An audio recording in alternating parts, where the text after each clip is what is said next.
VK news, राष्ट्र के नाम। कर लो तैयारी, जाग चुके हैं भगवादारी। ये लाइन हम नहीं बोल रहे, अब कौन बोल रहा है वो तो आपको खबर के आखिरी तक पता चल ही जाएगा। लेकिन दोस्तों, जानने वाली बात अब इस खबर में ये है, सबसे पहले हम शुरुआत करेंगे उस किस्से से। किस्सा ये कि इस देश में बहुत सारे लीडर आए हैं जिनकी बात सुनकर लोगों ने अपनी निजी जिंदगी में बदलाव किए हैं, जिनकी बात सुनकर लोगों के नजरियों में फर्क आया है। वो कहते हैं कि सुबह का भूला अगर शाम को घर लौटाए ना तो उसको भूला नहीं कहते। और इसी कहावत से सनातनी अब काफी खुश हैं। तमाम सनातन धर्मी जिनको शिकायत रहती थी कि चंद चीजों की लालच में कुछ हिंदू जो है अपना धर्म परिवर्तित करवा देते थे, लेकिन उन सनातनियों के लिए खबर है कि उनका देश बदल रहा है। नमस्कार, आप देख रहे हैं वीके न्यूज, मैं हूं आपके साथ तमनीश शर्मा। अभी 2 ही दिन हुए थे दोस्तों जब आरएसएस संघ संचालक मोहन भागवत ने छत्तीसगढ़ में अपना भाषण दिया था। 1 मिनट के लिए भूल जाइए दोस्तों, 1 मिनट के लिए भूल जाइए कि वो किसी संस्था से वास्ता रखते हैं। अगर उनकी बात पर गौर किया जाए, जहां पर वो धर्मांतरण को गलत बता रहे हैं, जहां पर वो धर्मांतरण को आबादी बढ़ाने वाला एक छल बता रहे हैं, तो क्या गलत है? और कितनी कमाल की बात है ना, उनके इसी भाषण के बाद छत्तीसगढ़ से कुछ कन्वर्टेड ईसाइयों की आंखें खुल गई। जी हां, मैंने बोला कन्वर्टेड ईसाइयों की आंखें खुल गई और उन्होंने ऐसा काम कर दिया जिसका उदाहरण गाजे बाजे के साथ पूरी दुनिया में बताया जा सकता है। दरअसल छत्तीसगढ़ में पत्थल गांव के खूंटा पानी में 400 परिवार के 1200 लोगों ने हिंदू धर्म में वापसी कर ली है। इन लोगों को 3 पीढ़ी पहले ईसाई बनाया गया था। 2 दिन के कार्यक्रम में हजारों की संख्या में लोग इकट्ठा हुए थे। ये कार्यक्रम आर्य समाज और हिंदू समाज द्वारा आयोजित किया गया था।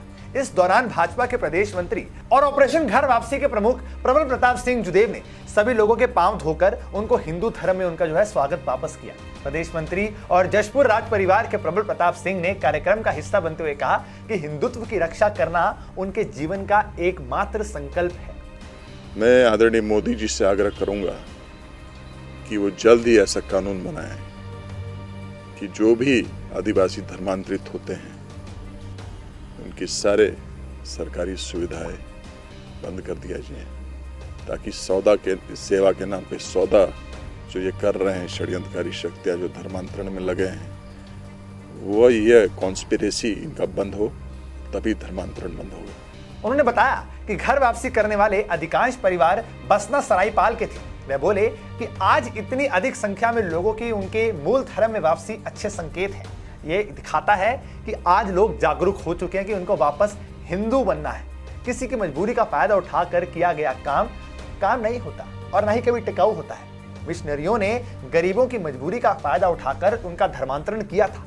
शिक्षा और स्वास्थ्य के नाम पर धर्म का सौदा किया था, पर हम लगातार इन षड्यंत्रों को बेनकाब करते रहेंगे। वहीं हिंदू धर्म में लौटने वाले परिवारों ने बताया कि करीब 3 पीढ़ी पहले उनके पूर्वजों का धर्मांतरण हुआ था। उस वक्त ये बेहद गरीब थे और मिशनरियों की ओर से खेती में कुछ मदद और बीमारियों में इलाज की सहायता मिलने के कारण धर्म परिवर्तन जो है वो किया गया था और अब वह जागरूक हो चुके हैं। बता दें कि इस पूरे घर वापसी अभियान में 100 परिवार स्थानीय थे और 300 परिवार बसना सरायपाल से थे। इन सबको 20 बसों में बिठाकर लाया गया था। पूरे कार्यक्रम में सुरक्षा के कड़े इंतजाम किए गए थे। ये 2 दिवसीय कार्यक्रम था। इसके पहले खूंटा पानी में आर्य समाज द्वारा कलश यात्रा भी निकाली गई थी, जिसमें बहुत महिलाएं शामिल भी हुई थी।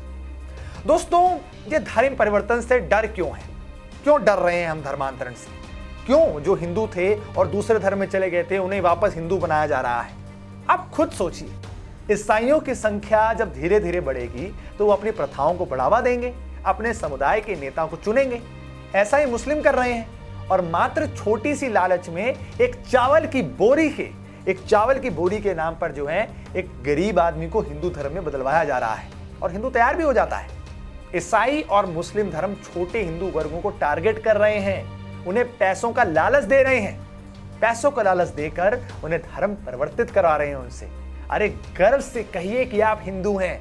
ये बात बोल सकते हैं तो बोलिए, लिख सकते हैं तो लिखिए और चिल्ला सकते हैं तो चिल्लाइए। और अगर ये तीनों काम नहीं कर सकते ना तो चिल्ला रहे हो उसके साथ खड़े हो जाइए, कम से कम बचे तो रहेंगे।